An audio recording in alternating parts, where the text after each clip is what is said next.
It's your man K20 here with a new video, and as you have seen on the title below, it is Gavan Type G. Type G is the Heisei Gavan. To know the difference, I will always go by the color of the eyes. One was yellow, one was blue, and so that's how you know the difference. Yellow, Showa, blue, Heisei, and then Infinity doesn't have a tech. Infinity don't have the eyes yet. But on to that. Today's episode is going to be the Heisei one.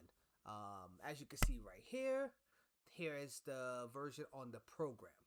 I think it's a really good design, and maybe next week, if this one does well, we'll do the other Gavan, OG Gavan for y'all amazing people. Um, Update news, we do now have the rest of the people from Gavin Affinity. So we're going to be working on those soon just for y'all beautiful people. So stay tuned on those. And let's get ready for greatness.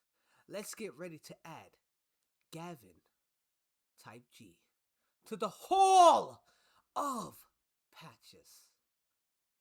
And with it being added to the hoop of destiny by a brother machine, as you see right here. And as we do what we love to do great, I want to say thank you guys for enjoying my video. And with that, let's get started.